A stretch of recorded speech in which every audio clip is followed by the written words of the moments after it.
ಓದುತ್ತಿದ್ದೇನೆ. ನಾನು ನಿಮ್ಮ ಮುಂದೆ 2-3 ಮಾತುಗಳನ್ನು ಹೇಳಲು ಬಯಸುತ್ತೇನೆ. ಇಂದು ನಾವು ಹೈದರಾಬಾದ್ ಕರ್ನಾಟಕ ವಿಮೋಚನಾ ದಿನವನ್ನು ಆಚರಿಸುತ್ತಿದ್ದೇವೆ. 1947ರಲ್ಲಿ ಭಾರತ ಸ್ವತಂತ್ರ ಪಡೆದರು. ಹೈದರಾಬಾದ್ ಸಂಸ್ಥಾನದಲ್ಲಿ ನಿಜಾಮನ ಆಳ್ವಿಕೆಯಲ್ಲಿ ಉಳಿಯಿತು. ಇಲ್ಲಿ ಜನರು ಹಲವಾರು ಅನ್ಯಾಯ, ಅಸಮಾನತೆ ಮತ್ತು ದಮನವನ್ನು ಅನುಭವಿಸಿದರು. ಕನ್ನಡ ನಾಡಿನ ಜನರು ಸ್ವತಂತ್ರದ ಕನಸು ಕಂಡು ಹೋರಾಟ ನಡೆಸಿದರು.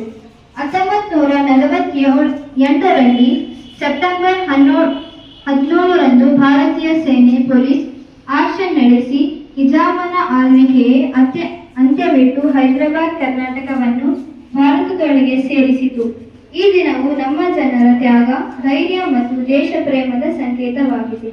ಇಷ್ಟು ಹೇಳಿ ನನ್ನ ಭಾಷಣವನ್ನು ಮುಗಿಸಲು ಬಯಸುತ್ತೇನೆ. ಧನ್ಯವಾದ. ಶುಭೋದಯ. ನನ್ನ ಹೆಸರು ಜಬಿ. ನಾನು 10ನೇ ತರಗತಿಯಲ್ಲಿ ಓದುತ್ತಿದ್ದೇನೆ. ವೇದಿಕೆಯ ಮೇಲೆ ಆಸೀನರಾಗಿರುವ ಗಣ್ಯಮಾನ್ಯರೇ, ಈ ಸಭೆಯಲ್ಲಿರುವ ನನ್ನ ಎಲ್ಲ ಬಂಧುವರಿಗೆಲ್ಲ ಶುಭೋದಯ. ಈ ಒಂದು ಸಂದರ್ಭದಲ್ಲಿ ನಾನು ಹೈದರಾಬಾದ್ ಕರ್ನಾಟಕ ವಿಮೋಚನಾ ದಿನದ ಭಾಷಣ ಮಾಡಲು ಇಚ್ಛಿಸುತ್ತೇನೆ. ಹೈದರಾಬಾದ್ ಕರ್ನಾಟಕವು ಈಶಾನ್ಯ ಕರ್ನಾಟಕದಲ್ಲಿದೆ. ಇದು 1948ರವರೆಗೆ ಹೈದರಾಬಾದ್ ರಾಜ್ಯದ ಕರ್ನಾಟಕ ಮಾತನಾಡುವ ಭಾಗವಾಗಿತ್ತು ಮತ್ತು ಹೈದರಾಬಾದ್ ನಿಜಾಮನ ಆಳ್ವಿಕೆಗೆ ಒಳಪಟ್ಟಿತು.